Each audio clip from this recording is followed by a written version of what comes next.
the spring of 1861, Abraham Lincoln became commander-in-chief at the helm of the military effort to save the Union.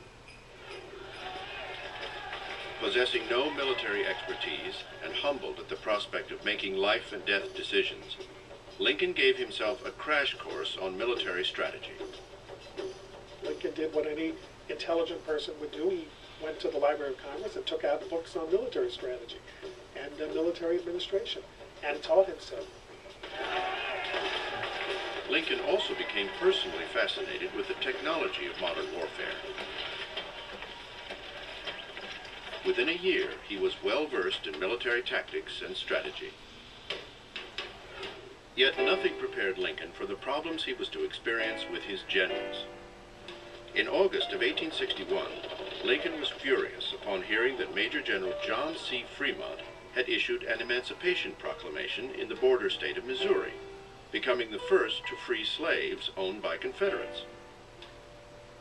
Fearing Fremont's action would incite slave owners in all of the border states to join the Confederacy, Lincoln nullified Fremont's action and relieved him of duty.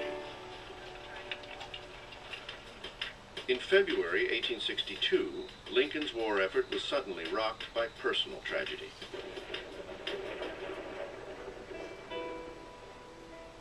His 11-year-old son, Willie, died from typhoid fever. I think Lincoln saw most of himself in Willie and just never quite escaped from the veil of very deep melancholy that enveloped him in 1862. In an effort to properly mourn their son's death, the Lincolns decided to temporarily leave the White House and move to the Soldiers' Home, an asylum for wounded soldiers in Northwest Washington. Finding themselves at peace there among the soldiers, the Lincolns adopted the home as their summer residence, turning Lincoln into a commuter for 1/4 of his presidency. From then on, the war consumed Lincoln. He worked night and day, 7 days a week, 18 or more hours a day. He was so anxious to stay on top of the latest war news, he would sometimes stay late or even all night at the U.S. Telegraph Office.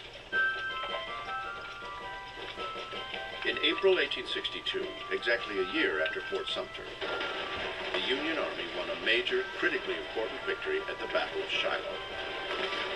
But it came at a horrendous cost.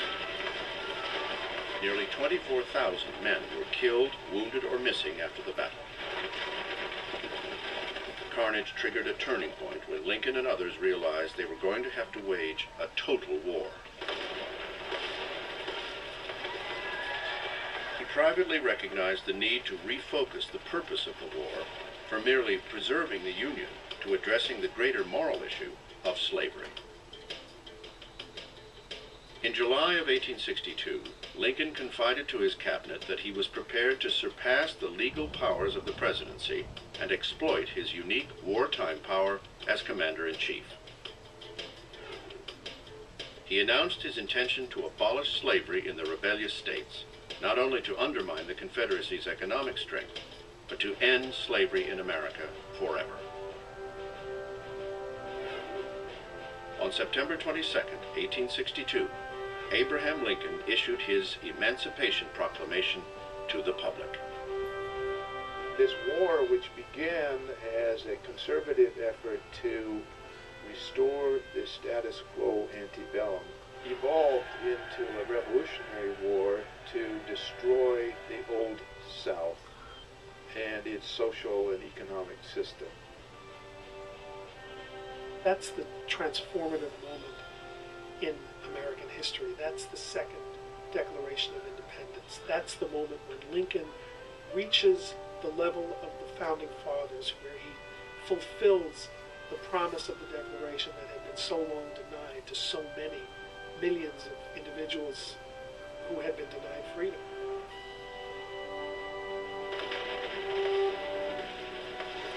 The problem was that the Emancipation Proclamation didn't win battles. Throughout 1862 and 1863, the Union enjoyed success in the West, but that was overshadowed by devastating losses in the East. By June 1863, the military situation in Virginia was getting desperate. Robert E. Lee's rebel army was on a winning streak and marching towards Pennsylvania. It came to a climax in the first days of July near the small farm town of Gettysburg. The battle was supposed to be the mother of all battles. It was supposed to end the Civil War. 3 horrifying days of massacre ensued. The battleground was soaked in blood. Photographers produced morbid images of the carnage, exposing the nation to the horror of war. These were America's sons, brothers, husbands, lying dead on the battlefield. Lincoln himself sank into despair, overcome by the terrible loss. In November, Lincoln traveled to Gettysburg to help commemorate the battlefield as a national military cemetery. Lincoln spoke for 2 minutes, and what he managed to do in this elegiac masterpiece is redefine the commitment of America to the Declaration of Independence, to the principles that all men are created equal, to laud the sacrifice of people who had given their lives that the nation might live. He believed that America was fighting not just for the promise of today, but what he called a vast future also, that all should have an equal chance and an unfettered start in the race of life, as he put it. As inspiring as Lincoln's Gettysburg Address had been, Americans were weary of the bloodshed. By 1864, most wanted to see an end to the war.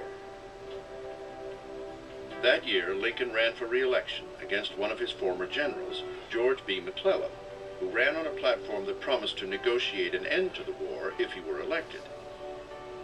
It would be a contentious election that would test the resolve of a nation and its president. 9 presidents did not attend college: Washington, Jackson, Van Buren, Taylor, Fillmore, Lincoln, Andrew Johnson, Cleveland, and Truman.